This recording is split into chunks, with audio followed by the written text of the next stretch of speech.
Still ahead, from Barbie to Jason Aldean and more, let's dig into some pop culture with the host of The Beau Show on Epic Times. Beau Davidson is next.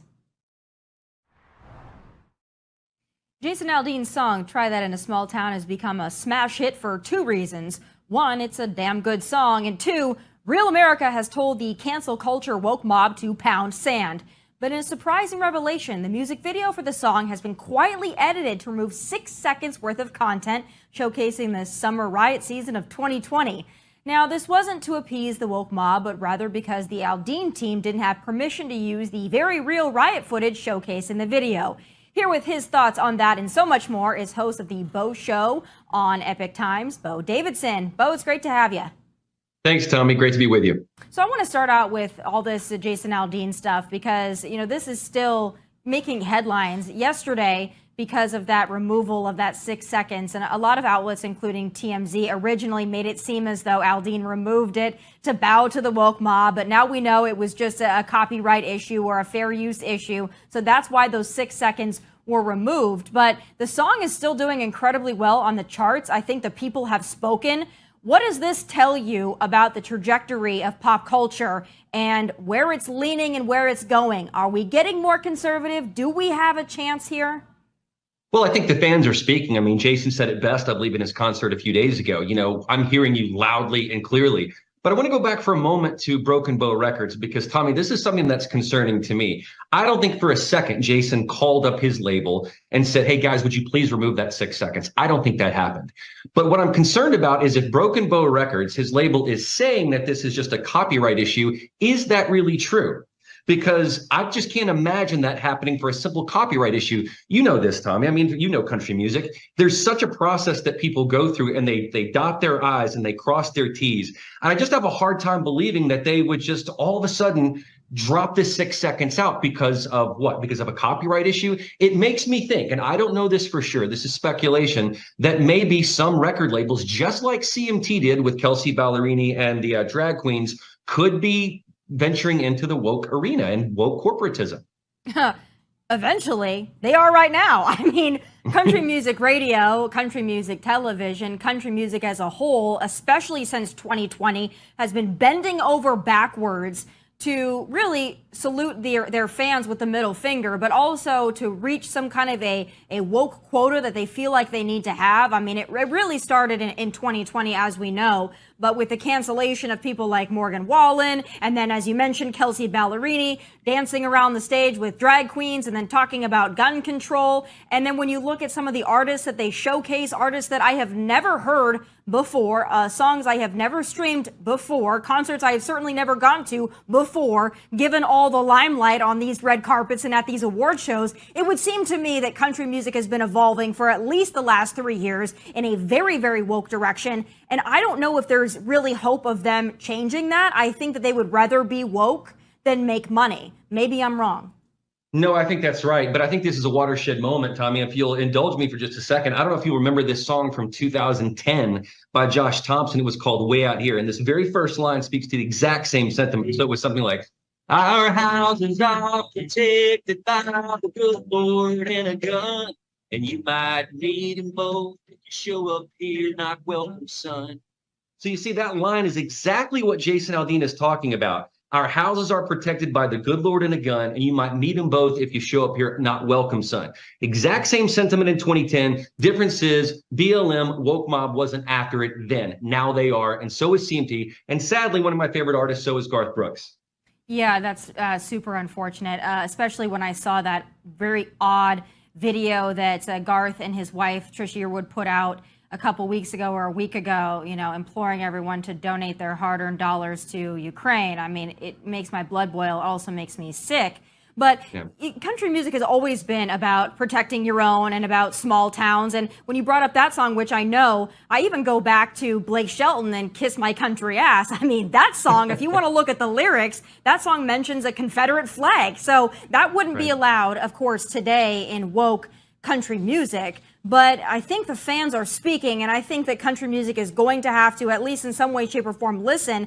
And you saw it with Morgan Wallen. I mean, when everything happened with him, they dropped him like it was hot. And then the Dangerous album did so well that all of a sudden, some of these record labels that had to distance themselves, they came crawling back, maybe quietly, but they certainly did. So I don't think they want to mess with country music fans in the long run. In the end, Tomi, money matters. And I don't know why they want to pick this fight right now. CMT needs to wise up. The record labels need to wise up. It's not going to bode well in the end. Jason's making a lot of money out on the road. He's #2 on Billboard. I think there's 20 million views of his video. It's senseless. But what kind of world are we living in, Tomi, where Jason Aldean, a patriot, is being criticized and the U.S. women's soccer team doesn't sing our national anthem? No criticism there.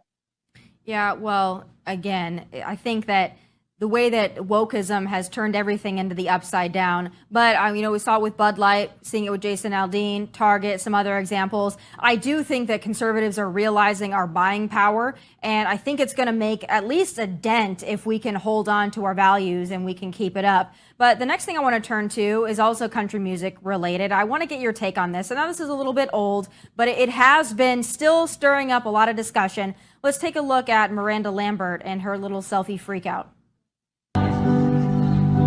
I'm going to stop right here for a sec, Danny. I'm sorry. These girls are worried about their selfie and not listening to the song. It's pissing me off a little bit.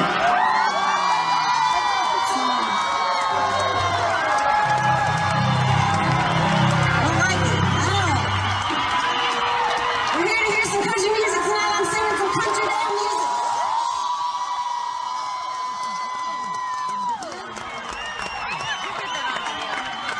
Shall we start again?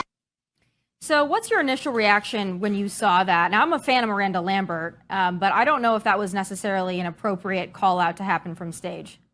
I agree with you. Tomi, as a performer, I actually see this from both sides. So on the one hand, I've been in her position. I've been performing. You see someone taking a selfie. You see someone chit-chatting. You see someone texting. It's distracting to me. But as long as it's not distracting to the people listening, it's not a huge deal and you shouldn't freak out of it. So as much as it pains me when I'm singing a ballad that I really care about, that maybe I wrote the song, I really care about the song, you know what? Those fans who've paid their hard-earned money to come see you, they can experience it how they want to experience it. And I would say, as long as they're not distracting and disrupting someone else's experience of the performance, you should leave them alone. They paid their hard-earned money. And these were women, I believe, in their 30s or 40s, and they walked out because, you know what, they have a right to feel scolded by a performer. Yes, this is a teachable moment about whether we should be taking selfies and whether we should just be focusing on the music. But every fan experiences it differently. So although I can see this from both sides, I think she overreacted. Yeah, and I think part of the fun of going to a concert, they wanted to capture the moment. If they were sitting there taking selfies just of themselves, trying to send it to somebody, that might be different. But they wanted to get the concert in the background to capture the moment. So I would have been upset, and I really like Miranda Lambert. I think she's also a patriot. But that would have upset me a little bit too if I paid my money to go there and somebody was scolding me from on stage. That would not sit well with me. I would be offended, and it would bother me. But I want to turn now to some more pop culture, and you and I might disagree on this one, so I'm curious your thought. Okay. Have you seen the Barbie movie? I have. I just finished it. All right. Well, I saw the Barbie movie the other night with my producer, Kylie, and, I was not somebody that wanted to be outraged when I walked into it, and I watched it, and I wasn't outraged when I left. In fact, I kind of liked it. So I think that the conservative outrage over this movie is, quite frankly, ridiculous, but I want to know your take. So I see where you're coming from. And again, this is another one where I can see both sides. From being on the film side of things, the production value is excellent. It really is outstanding. I think Greta Gerwig is a good director. There's a lot to like about it from a visual perspective. I'm not one of those ones that's like, oh my God, this is crazy. It's terrible. It's a heaping pile of garbage. I will say the word patriarchy is mentioned a lot. And the overall theme to me does seem to be Ken, men, bad, Barbie, women, good. But there are a couple teachable moments, and I did have, like you, probably a moment of reflection where I can see where they're trying to say these dolls who have no personality, no self-consciousness, are able to find their own identity. And I think, Tomi, that's the overall message. But unfortunately, they spend so much time bashing men, it's a little tough to see past it.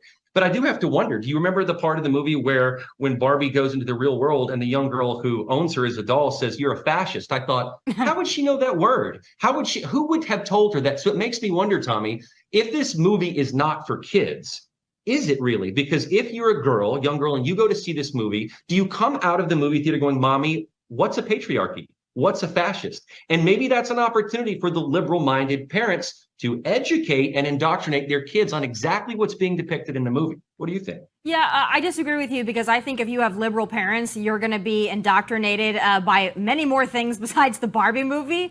And quite frankly, I think that young girls playing with Barbies, I mean, that's the most traditional thing that I've ever heard of. I mean, for the conservatives that are so mad at traditional values and traditional roles, not being revered anymore, I think playing with Barbie and having Barbies and the way that Barbie evolved and what Barbie means for many generations, I think that was preserved in this movie. And I saw jabs taken at patriarchy, but I saw a lot of jabs taken, to be honest. And I thought that they made Ken look a little soft, and a little dorky. But at the end, I liked Ken. I liked Barbie. I didn't think anybody was trying to force any narrative down my throat. And I didn't expect to walk into the Barbie movie and have somehow some kind of masculinity reinforced to me. That's not what I went for. That's not the understanding of Barbie. So if people don't like it, I understand, but then just don't go. I don't get the people that go and they spend money on it so that they can be pissed off about it. That seems a little weird to me. Yeah, I didn't want to come into it looking for outrage. I don't like to go into movies like that. I'd heard a lot about it before I came into it. But there are some good things about it. Like I said, there are moments of legitimate self-reflection where, like you said, there's jabs being taken. No, I think when, the Kens come begging back and saying, "Would you give us a Supreme Court seat?" and they say, "No, you'll get a lower court position." That's a bit of a stab, and the whole idea of Ken is nothing without Barbie. And, everything rocks in Barbie land, but everything out in the real world is completely where a woman is no one and has to fight for everything she gets. And the very last scene, I'm expecting her to go to a job interview and she's just saying, "I'm here to see my gynecologist." That was a bit odd too, but I see your point. I think it's a fair point to make. I was not as outraged as I thought I would be. I'll put it that way, but I also don't like going into movies with the perception of outrage. I thought that part was funny. It surprised me at the end. I thought she was going in for a job interview, so I laughed out loud. I actually thought it was funny. But Beau, now I say this as kindly as I possibly can. Because when I talk to men about the Barbie movie, I think their perception of it is so much different than mine, because I think that there are some men out there, conservative men out there, that are great men, that are understanding, wonderful men, but they might not be aware that some of the discussions had in the Barbie movie about what it's like to be a woman, that maybe men don't really understand that, at least in some part, some of that is legit. I mean, if we're going to say, sometimes women do have it difficult, right? We have to be all things to everybody. We have to look good, but we also have to be smart, but we can't be a bimbo, but we can't be a prude. That is, to some extent, that does happen, and I'm wondering if you as a man can maybe see that all of this is obviously a little exaggerated, but there's a kernel of truth in the Barbie movie there. And I say that as a non-feminist, but just as a female. No, I agree with you. I actually had the luxury of watching the movie with my girlfriend. So I'm getting two perspectives as I watch it. And we both asked each other, "What did you think?" And when America Ferrera makes that speech about, you got to be pretty, but not too pretty. You got to be this, but you can't be that. Yes, there is a double standard out there. I completely agree with that. And that's saying this as a completely red-blooded American alpha male. But watching it with a woman, in your girlfriend, someone you care about, is actually a great experience, because I got to see her react to it at the same time as I did. And I agree with some of those points. I actually think there were fair points made in the film. I just don't like seeing men trashed all the time. It's like, well, yes, this is true, but at the same time, you have to say all men are bad. I didn't see a lot of redemption in the Kens, so I think that's what bugged me about it. But at the same time, it doesn't mean that I can't legitimize a lot of the complaints that were being made by women. I completely agree with those. Well, I love to hear it. And I think we can have these conversations as conservatives and just be, humans first and then conservatives second. I think sometimes people, they have to lead with the outrage because they feel like they're supposed to be outraged. So they have to hold on to that because they have to prove a point. And then obviously it gets them clicks and likes and it gets them views to be outraged about absolutely everything. But I'm of the mindset of we really need to pick our battles. I'm less disgusted by the Barbie movie patriarchy than I am when they try to insert, transgenderism into children's cartoons or into school books when parents have no say. That to me is a battle worth fighting. But the Barbie movie, if we pick every single battle, I think we fall into a place where we're not taken as seriously and our culture war maybe isn't as successful. I would agree with you. And I would also say that to me, this was just as much of an introspection into the young female as it is the young male. You know, Jordan Peterson talks about this all the time, but there's a crisis in both. It doesn't mean that one is, you know, mutually exclusive from the other. I saw as much of an identity crisis in Ryan Gosling as Ken as I did in Margot Robbie as Barbie. Yeah, we're all Barbie and Ken. In fact, you and I kind of look like it a little bit. But the point of it is it's like there's an identity crisis in both young males and young females. And who are the role models we're looking up to? Do we have any? But I think it's so important for kids to be able to experience this creativity, whether it's with dolls or whether it's with G.I. Joes, Transformers for me when I was a kid. But I think it does point to, if you really look deeply into it, it is asking us, in my opinion, to look into the heart of what's happening with young people overall. There's fentanyl that's a problem. There are role models that are a problem. There's an identity crisis out there. I think the movie can actually give us more things to think about than just being outraged. Yeah, no, I agree. And I think these are conversations worth having. And I think we can find some middle ground between conservatives and liberals and the wokesters and the people that are maybe a little too prudish. I think there's a happy medium to be found. I liked the movie. I liked the outfits, a lot of inspo. I watched the Barbie movie the same way I watch Bravo. Yeah, there's a lot of woke stuff on Bravo, but I watch it anyway because by and large, I still like it. So I think we can be normal. We can be normal conservatives and still have fun. So I want to leave it at that. Beau, thank you so much for taking the time, and we'll have you back soon for another pop culture roundup. My pleasure. Thanks, Tommy.